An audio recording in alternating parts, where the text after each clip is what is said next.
The thunderous hooves of the pursuing horses kicked up clouds of dust as Vanessa Fulton fled across the sun-baked plains of Wyoming Territory. The year was 1878, and her heart hammered against her ribs as she glanced over her shoulder to see the stagecoach gaining ground. 3 men rode alongside it, their faces twisted with determination beneath the brim of their hats.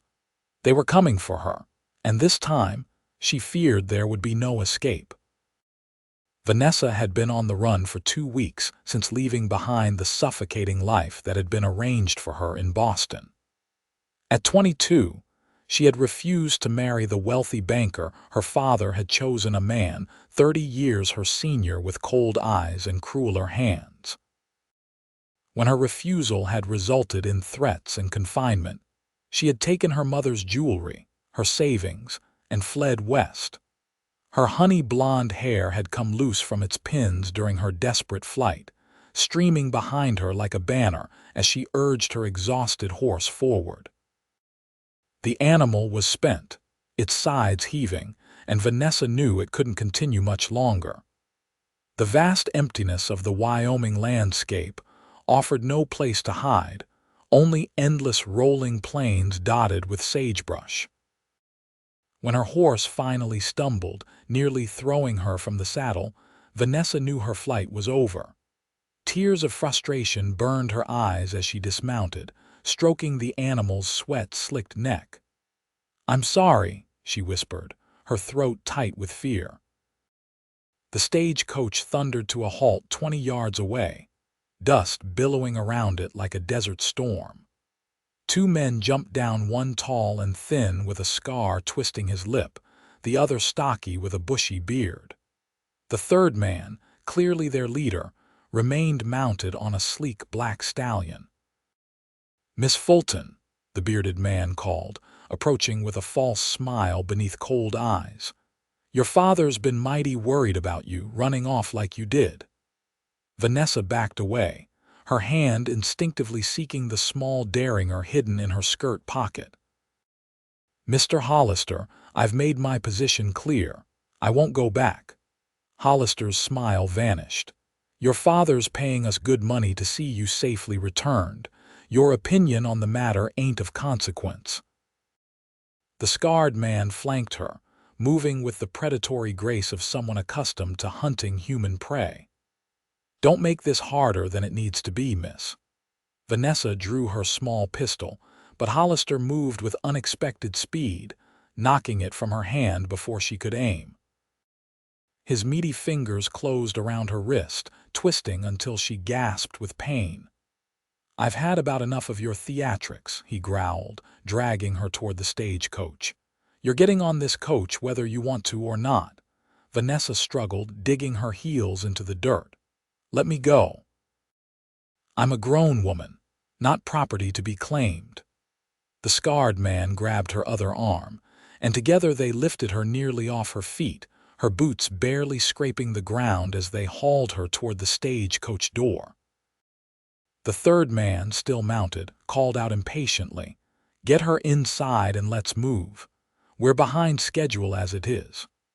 Vanessa's struggles grew more desperate, knowing that once inside that coach, her fate would be sealed. She would be returned to Boston, to her father's iron control and the loveless marriage he had arranged. "Help!" she screamed, though she knew it was futile in this desolate place. "Somebody help me!" As if in answer to her plea, a rifle shot cracked across the plain, the bullet kicking up dust at Hollister's feet. "I believe the lady said no." The voice was deep, steady, and came from the road ahead. All eyes turned toward the figure that had materialized seemingly from nowhere. A tall cowboy sat astride a dun-colored horse, his rifle leveled confidently at the group. The sun was at his back, casting his face in shadow beneath the brim of his hat, but there was no mistaking the deadly seriousness of his stance. "This doesn't concern you, stranger," the mounted leader called out. "This is a family matter." "Doesn't look like family to me," the cowboy replied, urging his horse a few steps closer. Looks like two men forcing a lady against her will." Vanessa felt Hollister's grip loosen slightly as his attention divided between her and this unexpected threat. She studied the cowboy with desperate hope. He was broad-shouldered, with a face tanned and weathered by the elements. His clothing was trail-worn but well-kept, and the way he handled his rifle spoke of someone intimately familiar with its use. "I'm only going to say this once," the cowboy continued, his voice carrying easily across the distance. "Let the lady go and be on your way." The leader's hand moved to his sidearm. "There's 3 of us and 1 of you, boy. Best ride on if you want to see tomorrow." A slight smile touched the cowboy's lips. "I count differently. There's 3 of you, 1 of me, and about 7 of my friends with rifles trained on you right now from those ridges." He nodded toward the surrounding hills. Vanessa couldn't see anyone else, but the bounty hunter's eyes darted nervously to the positions the cowboy had indicated. Whether his friends existed or not, the bluff worked. "Now," the cowboy said, chambering another round in his rifle with a decisive click, "I'm not one for unnecessary bloodshed, but I will put a bullet in any man who doesn't release that lady in the next 5 seconds." Hollister and the scarred man exchanged glances. The leader cursed under his breath, then nodded reluctantly. "Let her go." The moment their grip loosened, Vanessa tore free, backing away from them with her heart pounding. "Miss," the cowboy called, extending his hand toward her, "if you'd care to join me." Without hesitation, Vanessa ran to him, accepting his hand and allowing him to pull her up behind him on the saddle. His body was solid and warm against hers as she wrapped her arms around his waist. "This isn't over," the leader snarled. "Mr. Fulton's paying $1,000 for her return." "Then he's going to be disappointed," the cowboy replied.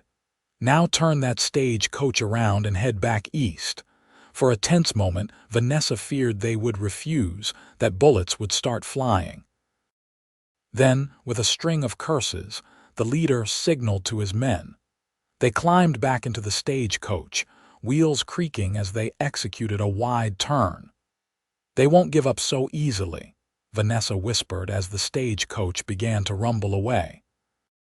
"I know," the cowboy said, keeping his rifle trained on the retreating men until they were a safe distance away. "But they'll think twice before coming after you again." He finally lowered his weapon and half-turned in the saddle. "Xavier Kincaid. Friends call me Zav." "Vanessa Fulton," she replied, still breathless from her ordeal. Thank you, Mr. Kincaid." "Zav will do just fine," he said, guiding his horse off the main trail and toward a stand of cottonwoods in the distance. "And you're welcome, Miss Fulton, though I suspect your troubles aren't over." "No," she agreed softly. "They're not." She hesitated, suddenly aware of how completely she had placed her trust in this stranger. Were there really 7 men with rifles in those hills? Xavier's shoulders shook with quiet laughter. "Not a one. But they didn't need to know that."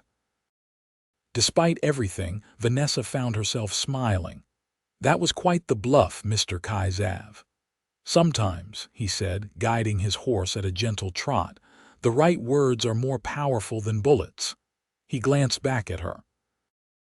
"Now, suppose you tell me why 3 armed men were trying to force a lady like yourself onto a stagecoach against her will." As they rode, Vanessa told him her story about her father's arrangement with the banker, Harrison Wells, a man with powerful connections and a reputation for breaking the spirits of 2 previous wives, about her desperate escape in the night, and about the bounty hunters her father had sent to retrieve his wayward daughter.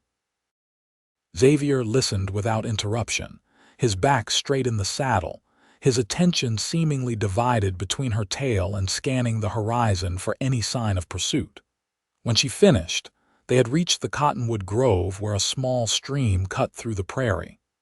"Where were you headed?" he asked as he helped her down from the horse.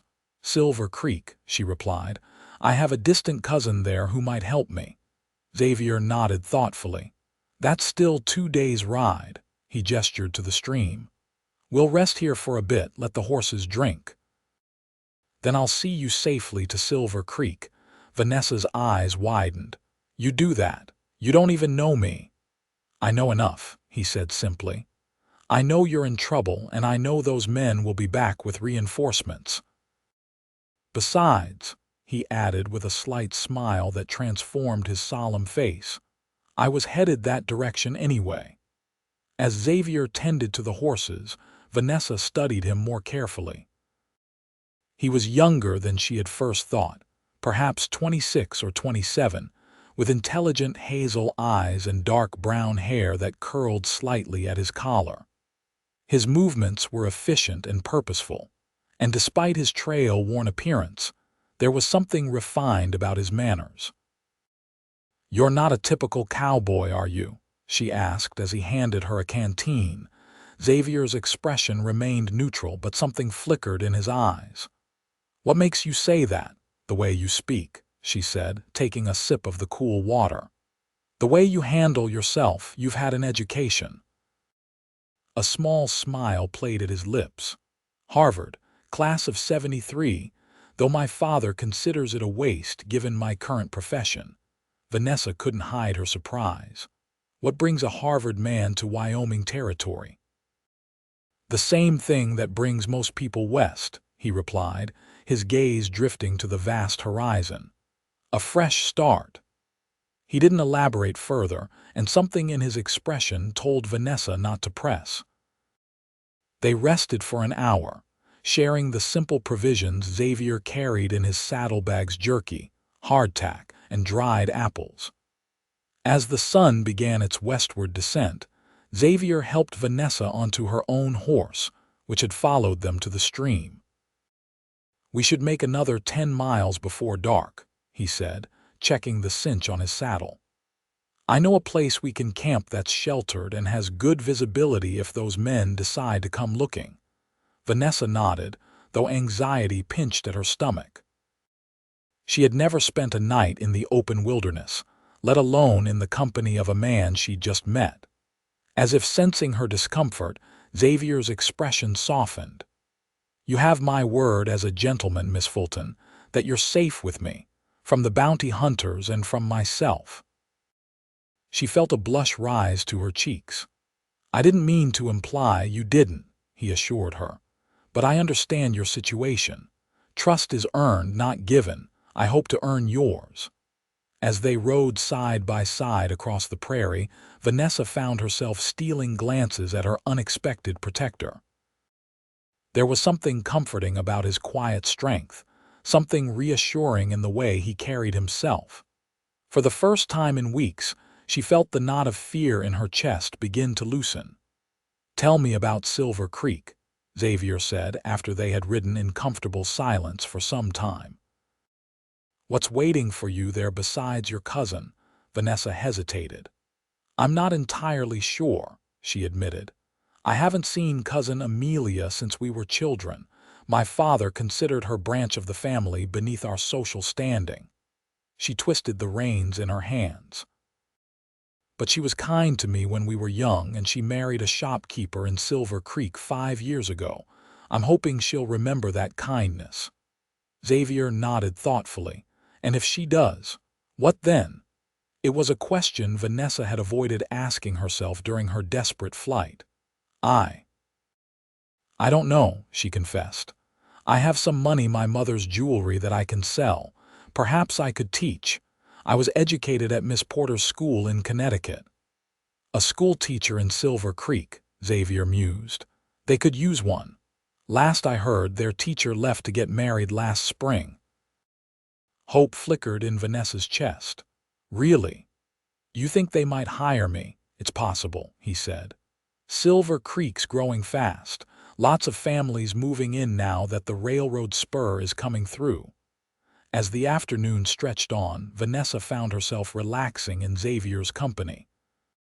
He pointed out landmarks, named the wildflowers that dotted the prairie, and spoke of the changes coming to the territory.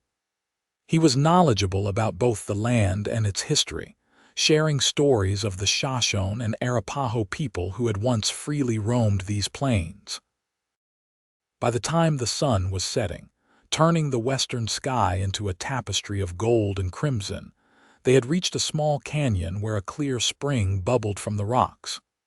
Xavier helped Vanessa dismount, his hands strong and steady at her waist. "We'll camp here for the night," he said, gesturing to a rocky overhang that would provide shelter. "It's defensible, and the spring provides fresh water." While Xavier tended to the horses, Vanessa gathered wood for a fire. Despite her exhaustion, there was something exhilarating about taking care of herself, about contributing to their small camp. In Boston, servants had attended to her every need. Here, survival depended on her own efforts. Xavier built a small, efficient fire, positioning it so that the light wouldn't be visible from a distance. He prepared a simple meal of coffee, beans, and bacon, serving Vanessa first with unexpected gallantry. "You cook well for a Harvard man," she observed, savoring the hot food. Xavier chuckled. "Harvard doesn't prepare you for trail life. I learned this from an old trapper named Josiah who took pity on a greenhorn with soft hands and book learning." "How long have you been out west?" "5 years," he replied, sipping his coffee. "Came out right after graduation. My father expected me to join his law practice in Boston." His expression grew distant. "I had other ideas." Vanessa studied him across the fire. "Do you ever regret it, leaving behind that life?" Xavier considered the question, turning his coffee cup in his hands. "Not the life itself," he finally said. "But sometimes I regret the manner of my leaving. There were words said that can't be unsaid." He looked up, his eyes meeting hers. "And you? Do you regret leaving Boston?" "No," Vanessa answered without hesitation.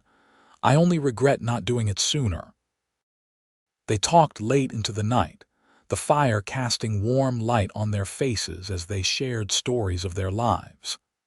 Xavier told her about his years working as a ranch hand, a cattle driver, and most recently as a guide for survey teams mapping the territory for the railroad. Vanessa spoke of her childhood in Boston's elite society, of her mother's death 3 years earlier, and of her growing sense of suffocation in a world where women were treated as decorative possessions. "My father never recovered from losing my mother," she said softly, staring into the dying embers of the fire. "After she died, he became harder, colder. The arrangement with Harrison Wells wasn't about my happiness, it was a business transaction. Wells would settle father's gambling debts, and in exchange he would get a young wife from a good family." Xavier's jaw tightened. "No woman should be bartered like cattle." "Many are," Vanessa replied. "I'm fortunate I found the courage to leave." She looked up at him. "And fortunate that you happened to be on that road today." "Providence," Xavier said with a small smile, "or good timing." As the night deepened, Xavier insisted that Vanessa take his bedroll while he kept watch. Despite her protests, he was adamant. "You've had a harder day than me," he said. "Get some rest. We have a long ride tomorrow." Wrapped in his blankets, Vanessa watched as Xavier sat with his back against a boulder, rifle across his lap, his profile sharp against the star-filled sky. There was something comforting about his vigilance, about knowing someone was watching over her. For the first time in weeks, she fell into a deep, dreamless sleep. The cool pre-dawn air woke her. Xavier was already up, building the fire back to life and brewing fresh coffee. He greeted her with a nod and a tin cup of the steaming liquid. "Sleep well?" he asked. "Better than I have in weeks," she admitted, gratefully accepting the coffee. "Thank you." They ate a quick breakfast of leftover biscuits and jerky, then broke camp efficiently. Xavier insisted on checking her saddle personally before helping her mount, his hands lingering briefly at her waist. The simple touch sent an unexpected warmth through her. The morning sun revealed a landscape of breathtaking beauty, rolling hills covered in prairie grass that swayed like a golden sea in the gentle breeze.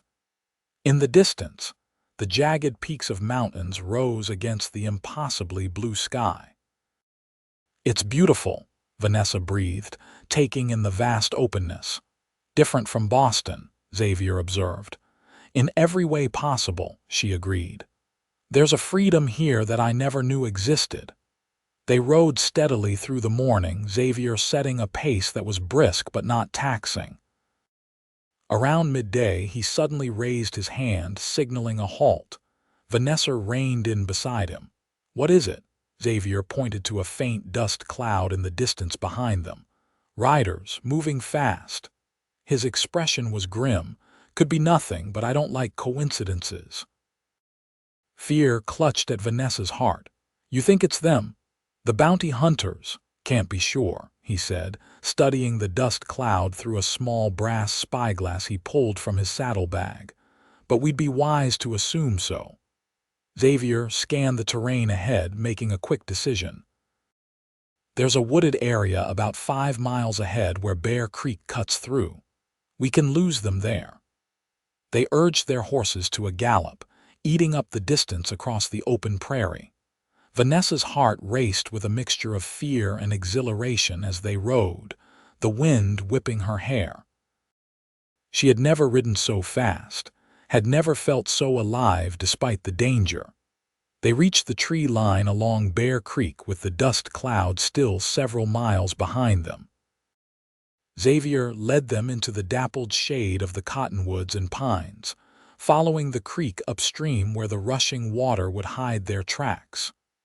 "We'll follow the creek for a mile or so, then cut north through that ravine," he explained, pointing ahead.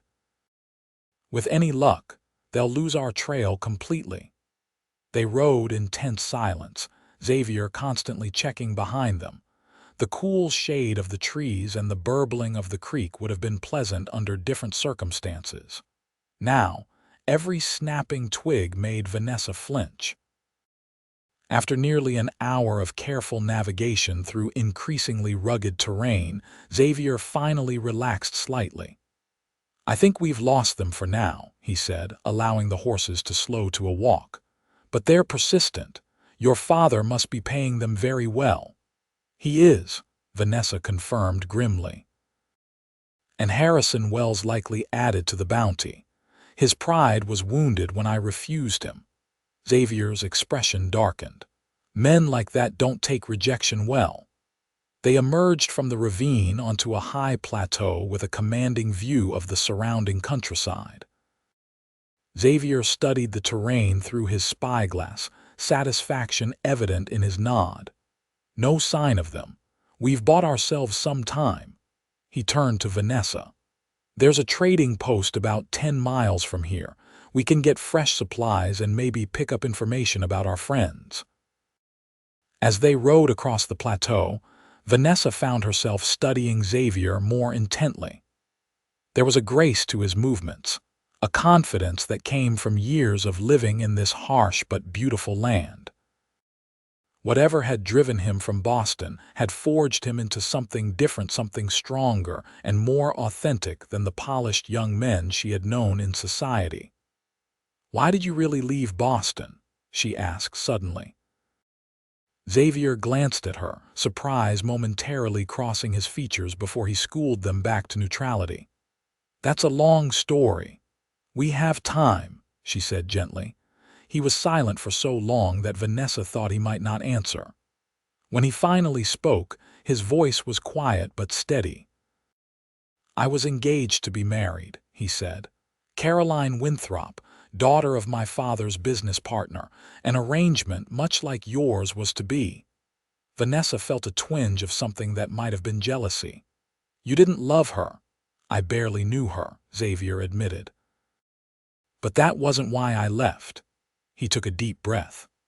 "A month before the wedding, I discovered that my father and Winthrop had been involved in some questionable business practices. They had knowingly sold defective equipment to the Army during the war. Equipment that failed and cost soldiers their lives." Vanessa gasped softly. That's terrible. It was, Xavier agreed grimly. When I confronted my father, he was unapologetic, said it was just business, that war profiteering was how fortunes were made. He expected me to take my place in the firm, continue the family tradition. His jaw tightened at the memory. I refused, broke the engagement, left Boston that night with nothing but the clothes on my back and enough money for a train ticket west. Your father didn't try to find you. To bring you back. Xavier's laugh was humorless. Oh, he tried. For about 6 months. Then he disowned me publicly, claiming I had fallen to dissolute ways and was no longer his son. He shrugged. It was easier for him to cast me as the villain than to face his own corruption. Vanessa reached across the space between their horses and touched his arm. I'm sorry. Xavier's expression softened at her touch. Don't be. Coming west was the best decision I ever made. Found something out here I never had in Boston. What's that? Peace, he said simply. And purpose that isn't tied to someone else's expectations. They rode in companionable silence after that, each lost in their own thoughts. The trading post appeared on the horizon in the late afternoon, a collection of rough-hewn log buildings with a corral and stables. Smoke rose from the chimney and several horses were hitched outside. Xavier reined in a quarter-mile from the outpost. Let me go ahead and make sure it's safe, he said. If our friends have been asking after us, it's better we know before riding in. Vanessa nodded, anxiety returning. Be careful. Xavier rode ahead while Vanessa waited hidden among a stand of junipers. The 15 minutes he was gone felt like an eternity. When he finally returned, his expression was serious. They've been here, he confirmed. Left about 2 hours ago, heading east. The trader thinks they gave up and are returning to report their failure. Relief washed through Vanessa. They've given up the chase. Xavier's frown didn't ease. Maybe, but it seems too easy. He gestured toward the trading post. Still, we need supplies and we could both use a hot meal. The trader's wife keeps a clean kitchen. The trading post was run by a burly man named Jedediah Tucker and his plump, cheerful wife, Martha. They welcomed Vanessa with curious but kind eyes, and Martha immediately set about preparing a meal while Xavier purchased supplies: coffee, flour, bacon, beans, and ammunition. You're heading to Silver Creek? Jedediah asked as he wrapped the purchases in brown paper. That's right, Xavier confirmed, counting out coins on the counter. Road's been troublesome lately, the trader remarked casually. Bandits hit a freight wagon last week. You might want to take the high pass instead. Xavier nodded, understanding the warning. Appreciate the advice. Martha served them a hearty meal of venison stew and fresh bread, clucking sympathetically when she noticed Vanessa's trail-worn appearance. She offered Vanessa the use of their back room to wash and freshen up, a luxury Vanessa gratefully accepted. The simple act of washing away days of trail dust with warm water and soap felt like an extraordinary indulgence. Martha even provided a clean blouse to replace Vanessa's travel-stained one. Can't have a pretty young thing like you looking so bedraggled, the older woman said with a wink. Especially with such a handsome escort. Vanessa felt her cheeks warm. Mr. Kincaid is merely helping me reach my destination safely. Martha's knowing smile suggested she wasn't convinced. If you say so, dear, but I've seen the way he looks at you when you're not watching. The comment stayed with Vanessa as they resumed their journey, riding away from the trading post as the afternoon light began to fade. Xavier had indeed been attentive and protective, but she had attributed that to his inherent sense of chivalry rather than any personal interest. Was Martha right? Had she missed signals that should have been obvious? She found herself studying him more carefully as they rode, noting the strong line of his jaw, the way his smile reached his eyes when something amused him. There was a quiet confidence about him that she found increasingly attractive. They made camp that evening near a small lake, its surface mirror smooth in the dying light. Xavier built a fire and prepared their meal with practiced efficiency, while Vanessa set up the bedrolls Martha had insisted on lending them. "The trader thinks we should reach Silver Creek by mid-afternoon tomorrow," Xavier said as they ate. "Assuming we don't run into any more trouble." Vanessa nodded, suddenly realizing that their journey together was nearly over. The thought brought an unexpected pang of sadness.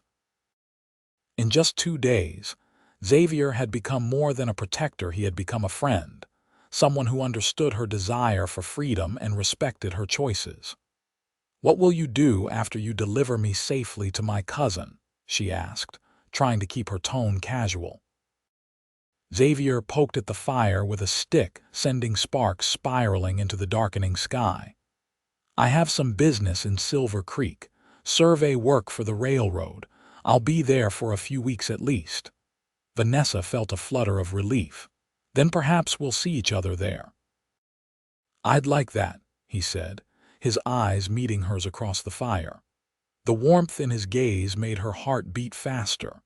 The night was cool but clear, a blanket of stars spreading across the vast sky. After they had eaten and washed the dishes in the lake, they sat by the fire talking quietly.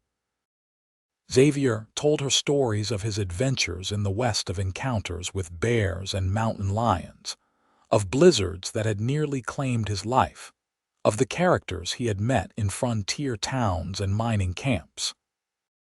Vanessa, in turn, shared more about her life in Boston, the stifling social expectations, the endless rounds of parties where young women were displayed like merchandise, the growing certainty that she wanted something different for her life. "My mother used to say that a woman could be both gentle and strong," she said softly, remembering. "She never got to live that truth herself, but she wanted it for me." "She would be proud of you," Xavier said. "It takes courage to leave everything familiar behind and forge your own path." Vanessa smiled at him gratefully. "Sometimes I'm terrified," she admitted. "I have no idea what the future holds." "That's the beauty of it," Xavier replied, his voice gentle. "The future is unwritten. Out here you can be whoever you want to be." They talked late into the night until the fire burned low. When Xavier finally suggested they get some rest, Vanessa was reluctant for the evening to end. There was something magical about sitting beneath the stars with this man who had come into her life so unexpectedly. As she settled into her bedroll, Vanessa found sleep elusive. Xavier took the first watch, his silhouette outlined against the star-filled sky. She watched him, wondering what it would be like to stay with him, to build a life in this wild, beautiful country. It was a foolish thought, she knew. They had known each other for barely 2 days, and yet she felt a connection to him that she had never experienced with anyone else. Perhaps it was simply gratitude, or the intensity of their shared adventure. Or perhaps it was something more, something worth exploring once they reached the safety of Silver Creek. With that hopeful thought, Vanessa finally drifted to sleep. Morning came with a spectacular sunrise that painted the eastern sky in shades of rose and gold. Xavier had already prepared coffee and was frying bacon when Vanessa emerged from her bedroll. "Sleep well?" he asked, handing her a cup of steaming coffee. "Yes," she replied, though in truth her dreams had been filled with confusing images: the bounty hunters, her father's angry face, and Xavier standing between her and danger. They ate quickly and broke camp, eager to reach Silver Creek. The terrain grew more rugged as they rode, the rolling prairie giving way to pine-covered foothills. Xavier seemed more alert than usual, his eyes constantly scanning the trail ahead and the ridges above. "Is something wrong?" Vanessa finally asked after he stopped for the 3rd time to study their back trail. "Just being cautious," he replied, though his expression remained troubled. "Something doesn't feel right."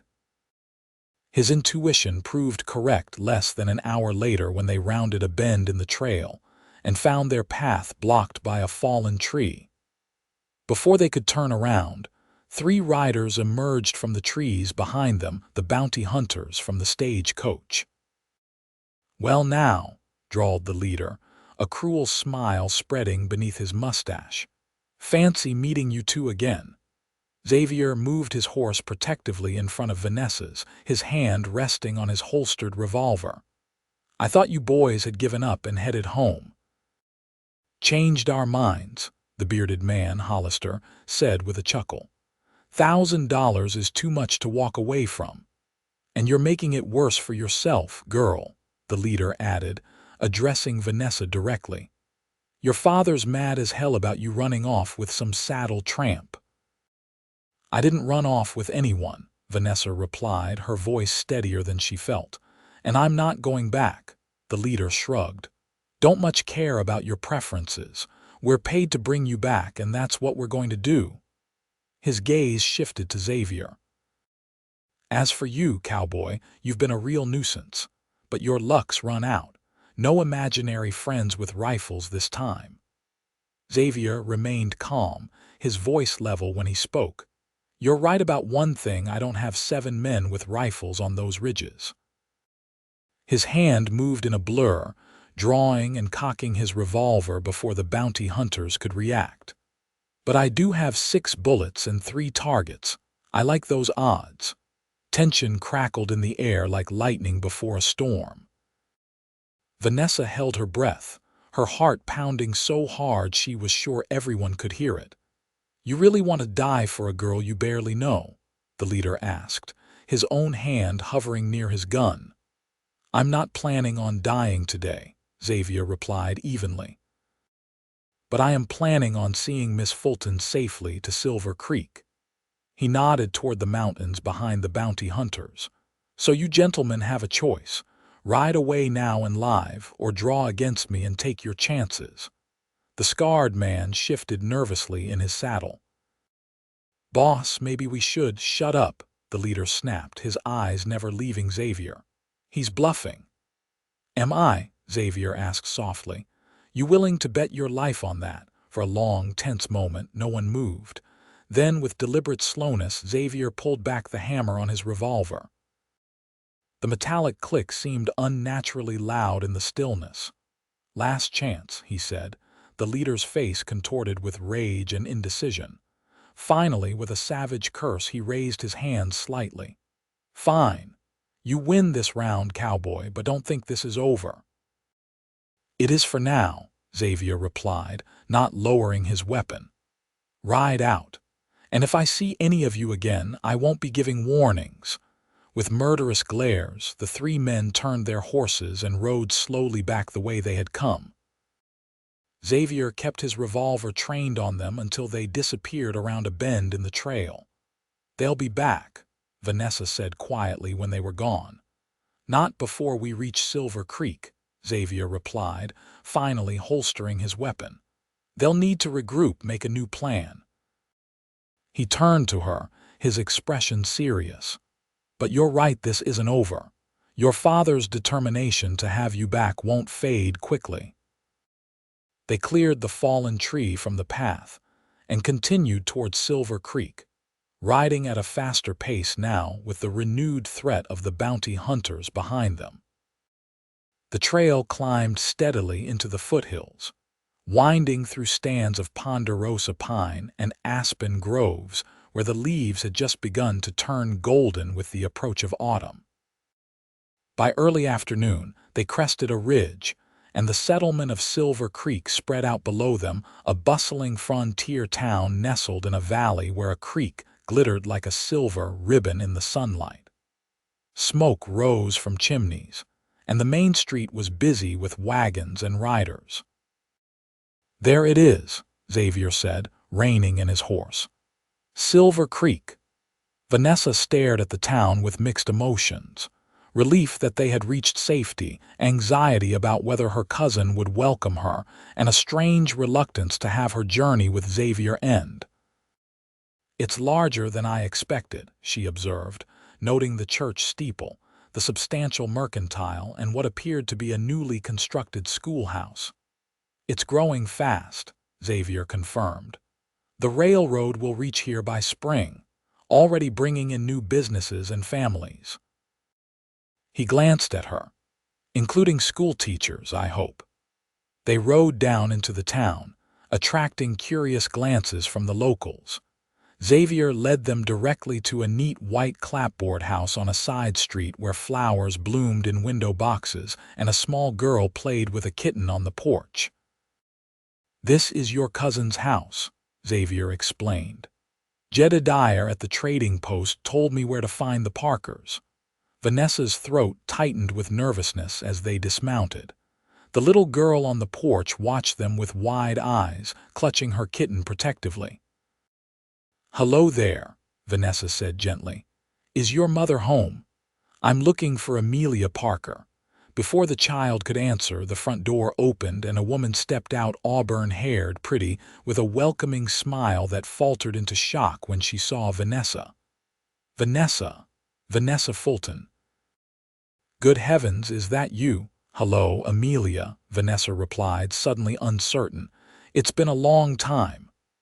Amelia rushed down the steps and embraced her, tears springing to her eyes. "I can't believe it. When we heard about your engagement, I wanted to write, but Thomas said your father wouldn't approve." She pulled back, studying Vanessa's face. "What are you doing here, and in such a state?" Over cups of tea in Amelia's cozy parlor, Vanessa explained everything: her refusal to marry Harrison Wells, her escape from Boston, the bounty hunters, and Xavier's timely intervention. Amelia listened with increasing alarm, occasionally glancing at Xavier, who stood respectfully by the window, keeping watch on the street. "Of course you must stay with us," Amelia declared when Vanessa had finished. "Thomas will be thrilled to meet you. And as for these bounty hunters," her usually gentle face hardened, "my husband is on the town council. We'll make sure they understand you're under the protection of Silver Creek citizens if they show their faces here."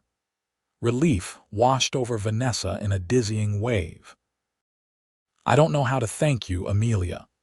"There's nothing to thank me for," her cousin replied warmly. "We're family." She turned to Xavier. "And you, Mr. Kincaid, we owe you a debt of gratitude for bringing Vanessa safely to us." Xavier inclined his head modestly. "It was my pleasure, madam." "You must stay for supper," Amelia insisted. "Thomas will want to thank you personally." "I'd be honored," Xavier replied, "but first I should see to the horses and check in with my employer. The railroad office will be expecting me." As he prepared to leave, Vanessa followed him onto the porch. The afternoon sun cast long shadows across the street, and a cool breeze carried the scent of pine from the surrounding hills. "I don't know how to thank you," she said softly. "You risked your life for a stranger." Xavier's smile was gentle. "You're not a stranger anymore, Vanessa." The way he said her name sent a warm shiver through her. "Will I see you again before you leave town?" "Count on it," he said. "I told you I'll be here for a few weeks at least." He hesitated, then added, "And I'd like to make sure those bounty hunters don't try anything foolish." Vanessa nodded, trying to hide her disappointment that his concern seemed primarily professional rather than personal. "Of course. Well, thank you again." Xavier studied her face for a moment, then reached out and gently tucked a strand of hair behind her ear. The simple gesture made her breath catch. "Until tonight," he said softly, then turned and walked down the steps to his waiting horse.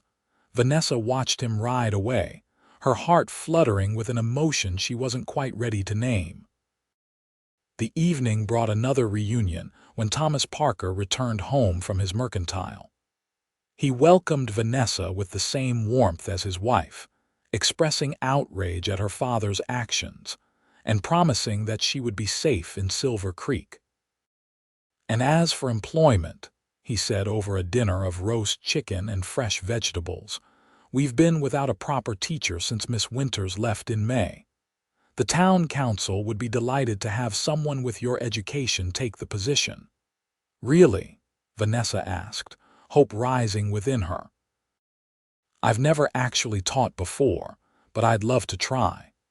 "You'd be perfect," Amelia assured her. "The children need someone who can teach them more than just basic reading and ciphering. Many of the families moving here value education highly." Xavier, who had returned for dinner as promised, nodded in agreement. "The railroad is bringing in engineers, surveyors, and administrators, all with families.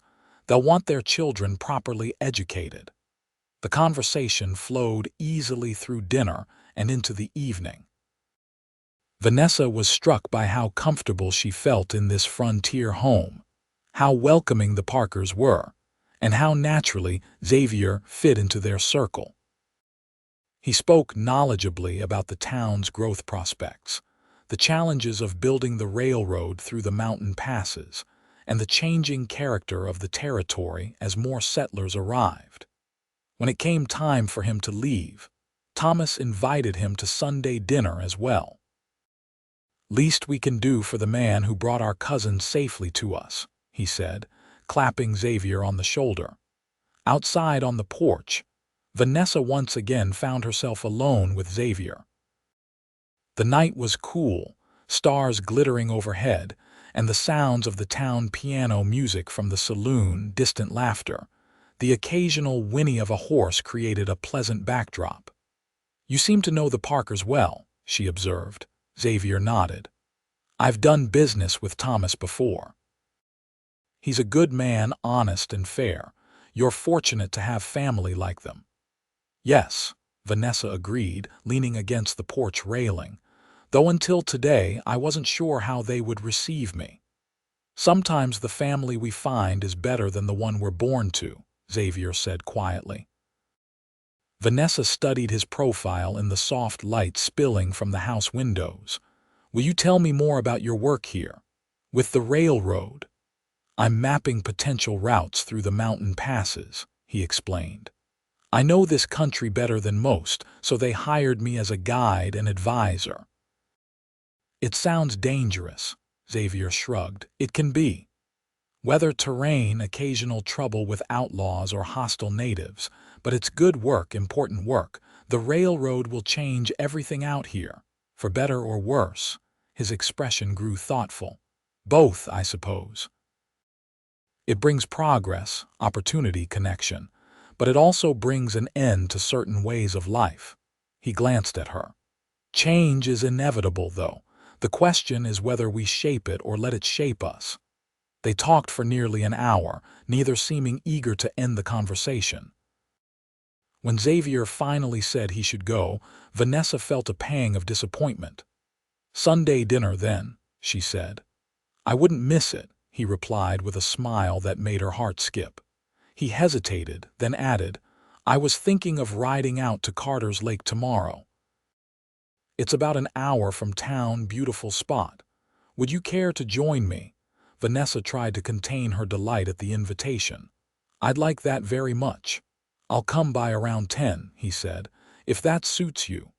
"It does," she replied, suddenly shy under his steady gaze. Xavier tipped his hat, his eyes never leaving hers. "Good night, Vanessa." "Good night, Xavier." As she watched him walk away into the darkness, Vanessa knew with startling clarity that her feelings for Xavier Kincaid had become much more than simple gratitude. The next few weeks unfolded like a dream. Vanessa was introduced to the town council and formally offered the position of schoolteacher, which she accepted with enthusiasm. The school term wouldn't begin for another month, giving her time to prepare lessons and become familiar with the curriculum. Her cousin Amelia helped her settle in, taking her shopping for suitable clothing, introducing her to the other ladies in town, and making her feel truly welcome in their home. Thomas sent a strongly worded telegram to her father, informing him that Vanessa was safe, employed, and under the protection of the Parker family and the town of Silver Creek. There was no immediate reply, but the brightest part of Vanessa's new life was Xavier.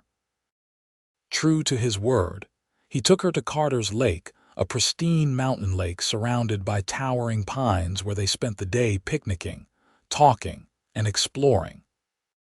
He showed her the beauty of the mountains, teaching her to identify various plants and animal tracks, sharing stories of the land's history and its people. Their outings became regular riding into the hills, attending church socials and town gatherings, even helping with the construction of the new railroad station. With each passing day, Vanessa's feelings for Xavier deepened.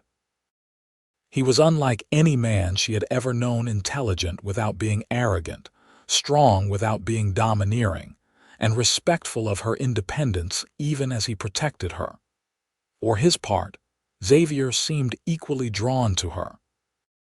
His eyes followed her across rooms, his hand often finding the small of her back as they walked together, his laugh coming more readily in her presence. Yet he maintained a certain reserve, never quite crossing the line from friendship to courtship. "He's in love with you," Amelia observed one evening as they sat on the porch swing, watching Xavier help Thomas unload supplies at the mercantile across the street. Vanessa felt her cheeks warm. "I don't know about that." Amelia laughed softly. "I do. I see the way he looks at you when he thinks no one's watching." She patted Vanessa's hand. "And I see the way you look at him, too." "Is it that obvious?" Vanessa asked, embarrassed. "Only to everyone in town," her cousin teased gently. "The question is, why hasn't he declared himself?" Vanessa had wondered the same thing. Despite their growing closeness, Xavier maintained a certain distance emotionally, if not physically. Sometimes she caught a shadow in his eyes, a hesitation when their conversations turned to the future. "Perhaps he's not ready," Vanessa said, more to herself than to Amelia. "Or perhaps he doesn't feel for me what I feel for him." Amelia shook her head. "No, it's not that. Thomas thinks it might be because of your situation, the bounty hunters, your father. Xavier might be concerned about complicating things further." The bounty hunters had not returned to Silver Creek, but their threat lingered in the background of Vanessa's new life. She knew they might still be watching, waiting for an opportunity to fulfill their contract. On a crisp Sunday afternoon in early October, Xavier took Vanessa riding into the foothills where the aspens had turned golden. They stopped at a high meadow that offered a spectacular view of the valley below, with Silver Creek nestled beside the gleaming ribbon of water that gave the town its name. "It's beautiful," Vanessa said, breathing in the clean mountain air. "I never imagined such places existed when I was in Boston." Xavier spread a blanket on the grass, and they sat side by side, sharing a simple lunch of bread, cheese, and apples. The conversation flowed easily between them, as it always did, touching on books they had both read, Xavier's latest survey work, and Vanessa's preparations for the school term. "The children are excited to have a real teacher again," Vanessa said, smiling at the thought of the eager faces she'd met around town. "Especially the older ones who want to learn more than just basic reading and arithmetic." "You'll be wonderful with them," Xavier said, his expression warm as he looked at her. "You have a gift for explaining things clearly. I've noticed it when you tell stories." Vanessa felt herself blush at the compliment. "Thank you. I've always loved learning, and I hope to pass that on to my students." She hesitated, then added, "It feels good to have a purpose, to be doing something meaningful." Xavier nodded, understanding in his eyes. "That's what most of us are looking for, I think. A purpose that's our own, not someone else's vision for us." "Is that what you found here?" she asked, genuinely curious. Purpose. I've found many things here that I value, he replied, his gaze holding hers. The intensity in his hazel eyes made her heart beat faster. For a moment, Vanessa thought he might say more, might finally express the feelings that seemed to simmer beneath the surface of their interactions. Instead, he looked away, his attention caught by something on the horizon. "Riders coming," he said, his voice suddenly alert. A group of them, moving fast. Vanessa followed his gaze to where a dust cloud rose from the trail leading up from town. "The bounty hunters?" she asked, fear instantly constricting her throat. Xavier was already on his feet, helping her up. "I can't tell yet, but we shouldn't take chances." "Let's get to the trees." They quickly gathered their things and mounted their horses, riding toward a dense stand of pines that would provide cover. From this protected position, Xavier used his spyglass to study the approaching riders. "It's them," he confirmed grimly. "Hollister and his men. And they've brought reinforcements. I count 7 riders total." Vanessa's hands trembled as she gripped the reins. "How did they find us?" "Someone in town must have talked," Xavier said, his expression hard. "They're not being subtle now. They want us to see them coming." "What do we do?" Xavier considered their options, his eyes scanning the terrain. "We can't outrun them, not with that many of them to split up and cut us off, and we can't go back to town the way we came." He pointed to a narrow trail that wound through the pines. "That trail leads over the mountain and down to Harper's Junction. It's rough going, but if we can reach it by nightfall, there's a marshal's office there." Without wasting another moment, they set off at a gallop, Xavier leading the way through the trees. The trail was steep and treacherous, forcing them to slow at certain points to navigate fallen logs or rocky passages. Behind them, they could hear the occasional shout of their pursuers. "They've seen us," Xavier called back, "but they'll have a harder time following us through here." The trail narrows up ahead, single file only. The afternoon sun was already dipping toward the western peaks, shadows lengthening across the mountainside. They pushed on, the horses laboring up the increasingly steep trail. Xavier kept glancing back, gauging the distance between them and their pursuers. Just as they reached a particularly narrow section where the trail wound along a cliff face, a rifle shot cracked through the air. The bullet splintered bark from a tree just feet from Xavier's head. "Keep moving," he shouted, drawing his revolver. "Don't stop," Vanessa urged her horse forward, heart pounding as more shots rang out behind them. Xavier fired back twice, forcing their pursuers to take cover and buying precious seconds. The trail ahead opened into a small clearing near the summit. Beyond it, the path descended toward Harper's Junction, which they could see in the valley far below. "We're going to make a run for it," Xavier said as they paused at the edge of the clearing. "Once we're over the summit and heading down, they'll have a harder time catching us before we reach town." Vanessa nodded, trying to control her fear. "I'm ready." They burst from the trees into the clearing at a full gallop, making for the trail on the other side. They were halfway across when more riders appeared ahead of them, cutting off their escape route. Hollister himself led this group, a triumphant smile spreading beneath his bushy beard. "End of the line, Miss Fulton," he called, leveling a shotgun at them. "Time to come home." Xavier reined in sharply, Vanessa pulling up beside him. They were trapped, with bounty hunters both in front and behind. "This doesn't have to get ugly," Hollister continued. "We're just doing a job. Your father wants you home, and he's paying good money to see it happen." "I'm not going back," Vanessa declared, her voice stronger than she felt. "Silver Creek is my home now." The leader of the bounty hunters rode forward, joining Hollister. "Stubborn girl, just like your father said." He glanced at Xavier. "As for you, Cowboy, your interference has cost us time and money. Mr. Fulton didn't specify we needed to bring you back alive." Xavier's expression remained calm, but Vanessa could see the calculation in his eyes as he assessed their situation. "Threatening a lady and murdering a man won't go over well with the authorities," he said evenly. "Especially when the circuit judge comes through next week." The leader laughed. "We'll be long gone by then, with the girl safely delivered to Boston." His face hardened. "Now throw down your gun, or we start shooting." Xavier glanced at Vanessa, a silent message in his eyes that she couldn't quite interpret. Then, to her surprise, he slowly lowered his revolver. "All right," he said, his voice resigned.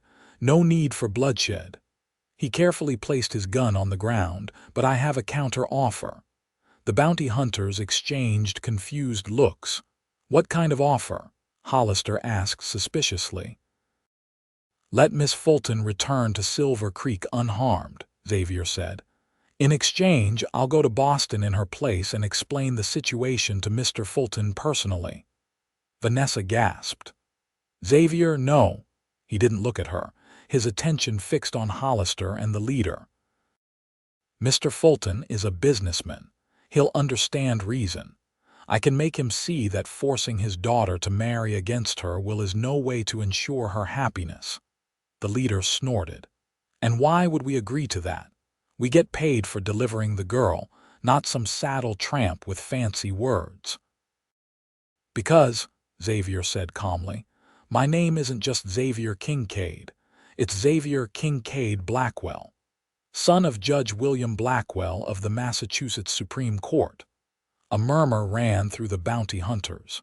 Even Vanessa stared at him in shock. He had never mentioned his full name before, or that his father was a prominent judge. "You're lying," Hollister growled, but uncertainty had crept into his voice. "Am I?" Xavier replied. "Wire Boston and ask. The Blackwells and the Fultons move in the same social circles. I can resolve this matter through proper channels, without violence and without forcing a young woman to return against her will." The leader studied Xavier thoughtfully. "If you're who you say you are, why are you out here playing cowboy?" "Personal reasons," Xavier replied. "But I can assure you, my father still has considerable influence in Boston society." A tense silence fell over the clearing as the bounty hunters considered his proposal. Vanessa held her breath, her mind racing.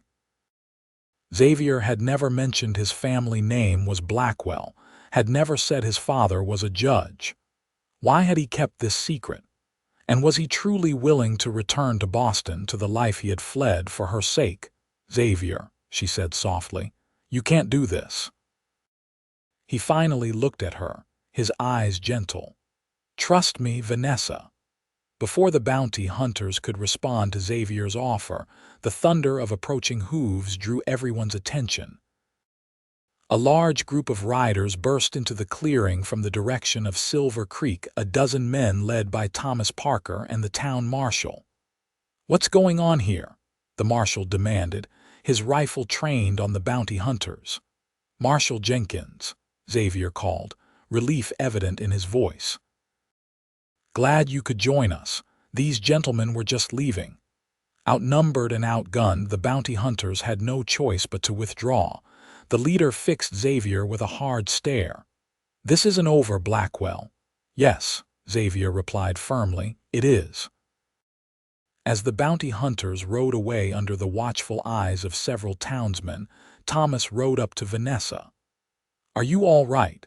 Mrs. Whitman from the dress shop saw them heading this way and raised the alarm."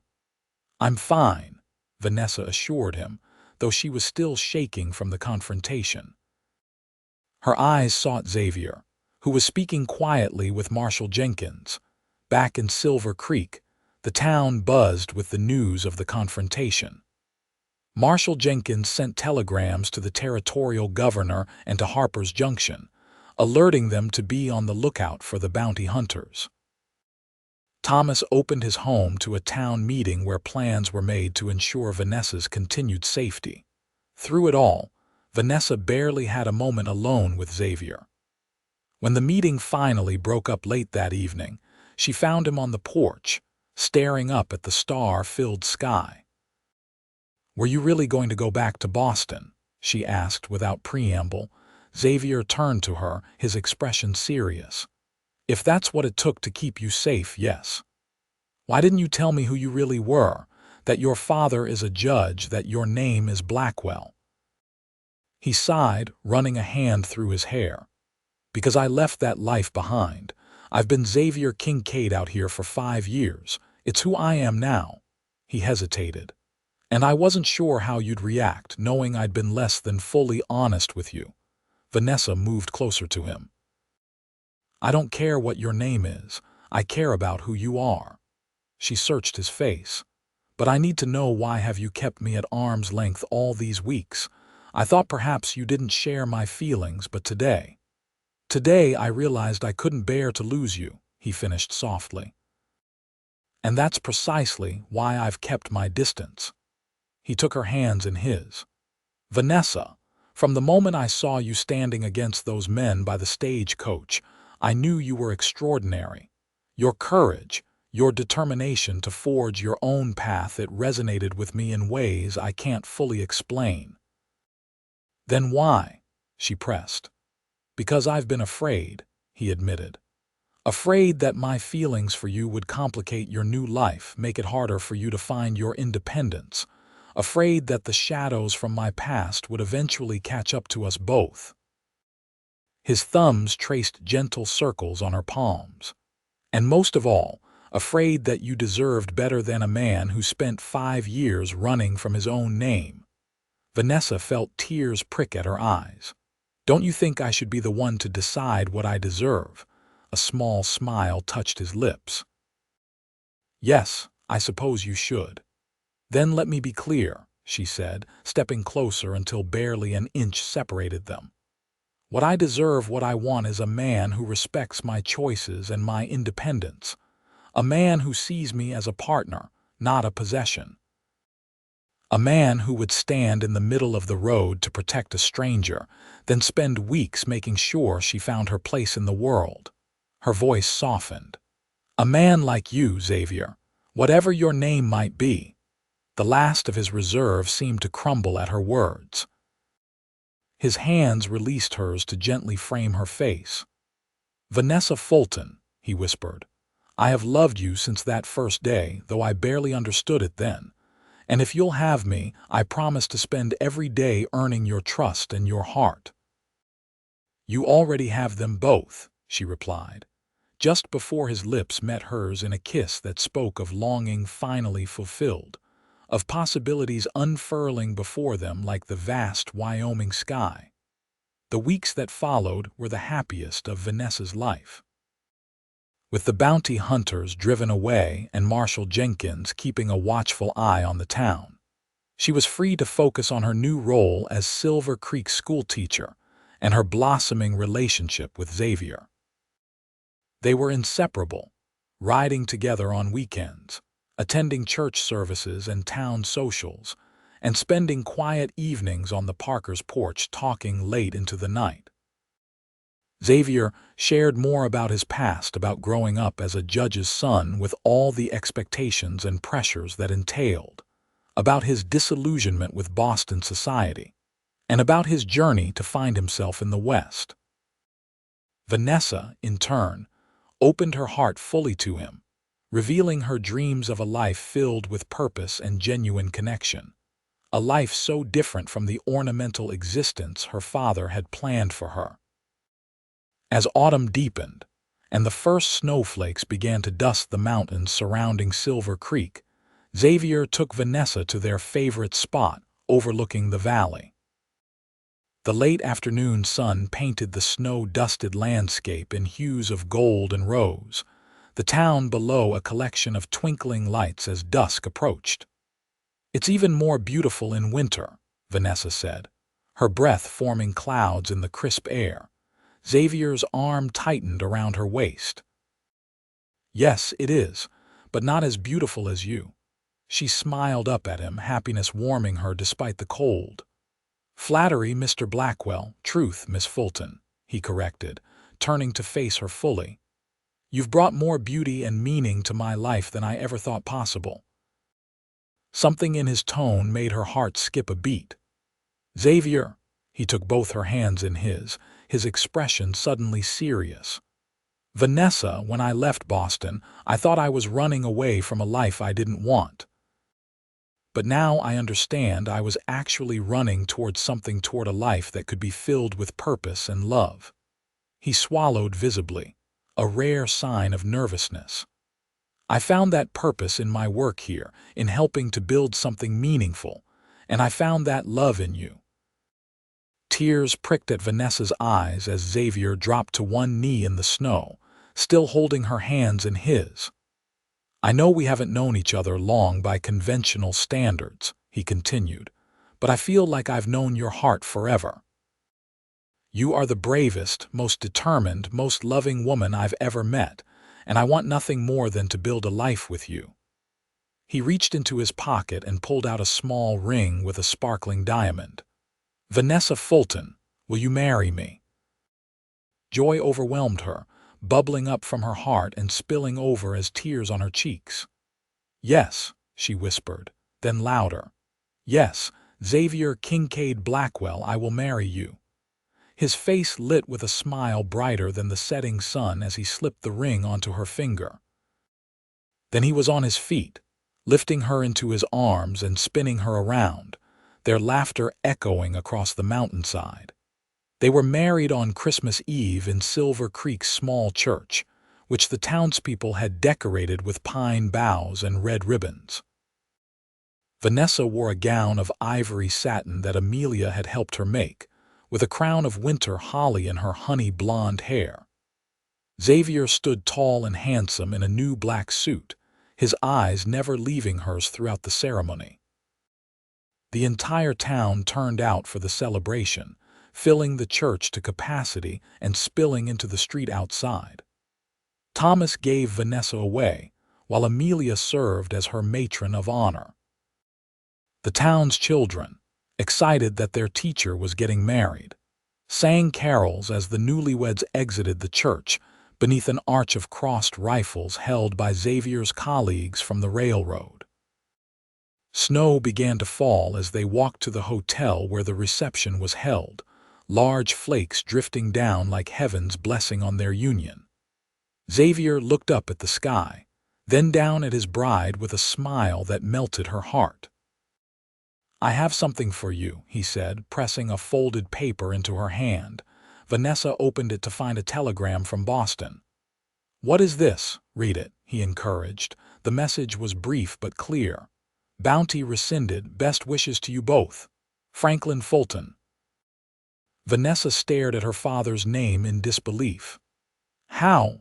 "I wrote to him," Xavier explained, "and to my father as well. It seems Judge Blackwell paid a visit to Franklin Fulton and convinced him that his daughter had found happiness and a respectable husband in Wyoming Territory, and that continuing to pursue her would only cause him public embarrassment." Tears of relief and gratitude filled Vanessa's eyes. "So it's truly over. We're free to live our lives without looking over our shoulders," Xavier nodded, brushing snowflakes from her cheek. "Completely free. To teach, to build our home, to raise a family if we choose, to live life on our own terms." At the reception, they danced and celebrated with their friends and neighbors, the people who had become their chosen family. As midnight approached, Xavier led Vanessa outside onto the hotel's snow-covered balcony, where they could have a moment alone beneath the star-filled sky. "Happy?" he asked, drawing her close. "Happier than I ever dreamed possible," she replied, resting her head against his chest. "When those men tried to drag me onto that stagecoach, I thought my life was ending. I never imagined it was actually beginning." Xavier tilted her chin up, his eyes reflecting the light of the stars. "That day on the road when I saw you fighting those men, I had no idea I was seeing my future, my heart, my home." He brushed his lips against hers. "I love you, Vanessa Blackwell." "And I love you, Xavier Kincaid Blackwell," she whispered against his lips. Now and always. As snowflakes swirled around them like stardust, they sealed their promise with a kiss that spoke of journeys ended and journeys just beginning, of dangers faced and overcome, and of a love that had been born on a dusty road but would flourish forever in the wild, beautiful freedom of their shared future. 5 years later, Xavier stood on the porch of their home on the outskirts of Silver Creek, watching as Vanessa led their 4-year-old daughter and 2-year-old son from the garden, their small hands filled with freshly picked vegetables for dinner. The setting sun gilded their faces with golden light, and his heart swelled with a love so profound it still took his breath away.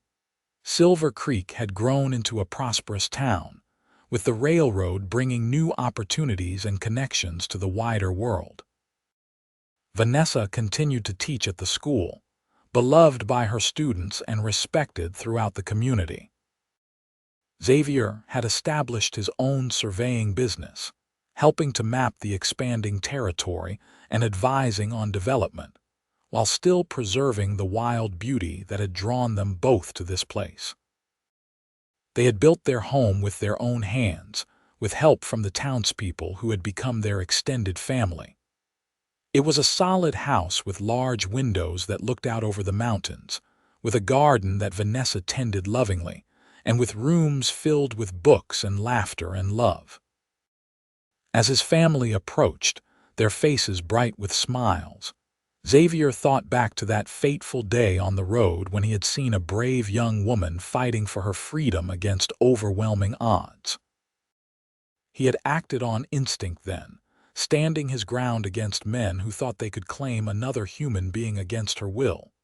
He couldn't have known then that in saving her, he was also saving himself, finding not just purpose, but profound joy in the life they would build together. "Papa." His daughter called, running ahead with a carrot clutched in her small fist. "Look what I pulled all by myself." Xavier swooped her up into his arms, her delighted giggle like music to his ears. "That's wonderful, little one, the biggest carrot I've ever seen." His son toddled behind, secure in his mother's gentle guidance. Vanessa's eyes met Xavier's over the children's heads, and the love he saw there still had the power to humble him. In that moment, with the sun setting behind the mountains and his family gathered close, Xavier knew with absolute certainty that sometimes the most important journeys of our lives begin with a single act of courage, the courage to stand in the road against injustice, the courage to reach for freedom, and the courage to open one's heart to love. And as Vanessa reached his side, leaning in for a kiss that still held all the sweetness of their first, he silently thanked whatever twist of fate or providence had placed him on that dusty road at exactly the right moment to find the woman who would become his heart's true home.